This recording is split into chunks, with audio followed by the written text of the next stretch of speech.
साधना news, समाजहितासाठी सदैव अग्रेसर। नांदेड जिल्ह्याचे जिल्हाधिकारी राहुल कर्डिले यांनी जिल्ह्यातील नागरिकांना सुरक्षित राहण्याचे आवाहन केलेले असून संततधार पावसामुळे बऱ्याच तालुक्यांमध्ये ढगफुटी झाल्यामुळे येथील पिकाचं आणि नागरिकांचं जनजीवन विस्कळीत झालंय। पावसामुळे बऱ्याच ठिकाणी प्रचंड महापूर आलेला आहे।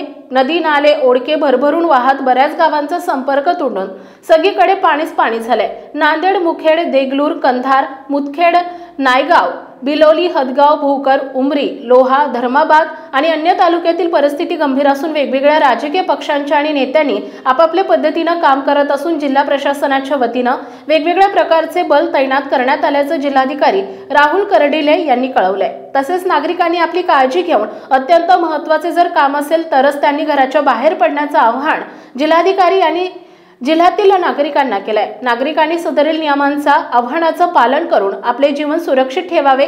परिस्थिती खूप गंभीर स्वरूपाची असल्यामुळे यासाठी सर्व नागरिकांनी सतर्क राहून प्रशासनाला सहकार्य करावे असं आवाहन करण्यात आलंय।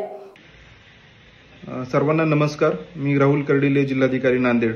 काल रात्रीपासून नांदेड जिल्ह्यामध्ये अतिवृष्टी मोठ्या प्रमाणावर झालेली आहे। त्यामुळे आपल्या जिल्ह्यातले नद्या, नाले, ओढे, सर्व मेजर डॅम्स, मायनर डॅम्स हे सगळे ओव्हरफ्लो होत आहेत आणि अनेक गावांचा संपर्क सुटलेला आहे।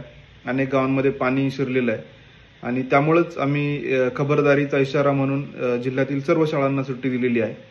त्याचसोबत महाविद्यालय पातळीवर निर्णय घेण्याचा अधिकार त्या उपविभागीय अधिकाऱ्यांना आम्ही दिलेला आहे। माझं सर्व नांदेडकरांना आव्हान आहे की आपण कुठल्याही अतिआवश्यक कामाशिवाय घराबाहेर पडू नये। आपण सुरक्षित ठिकाणी राहावं आणि विशेषतः विष्णुपुरीच्या कॅचमेंटमध्ये जो पाऊस पडतोय त्यामुळे नांदेड शहरामध्ये पण आता पाणी येण्याची शक्यता आहे। त्यामुळे विशेषतः जे सखल भागातले नागरिक आहेत त्यांनी सुरक्षित ठिकाणी शिफ्ट व्हावं। आम्ही सकाळीच आर्मीला कॉन्टॅक्ट केलेला आहे, ते थोड्याच वेळात नांदेडसाठी निघतील।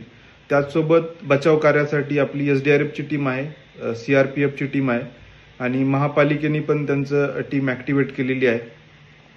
तर आपण त्यांच्या कंट्रोल रूमला संपर्क साधावा। सद्यस्थितीमध्ये निजाम सागरचा जो डिस्चार्ज आहे तो 2,20,000 वरून 1,67,000 केलाय, म्हणजे 53,000 कमी केलाय आणि पोचमपाडचा जो डिस्चार्ज आहे तो जवळजवळ 5,30,000 पर्यंत वाढवलेला आहे।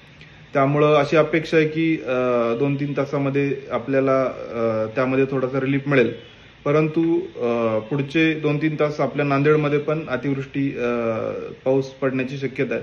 त्यामुळं आपण आपली खबरदारी नक्की घ्यावी आणि कुठली अडीअडचणीच्या काळात फ्लड कंट्रोल रूम आहे तिथं आपण संपर्क साधावा। धन्यवाद। नांदेड जिल्हा प्रतिनिधी। आपल्या परिसरातील महत्त्वाच्या बातम्या पाहण्यासाठी आमच्या समाज साधना न्यूज चॅनलला YouTube वर सबस्क्राइब करा आणि बेल आयकॉन प्रेस करा।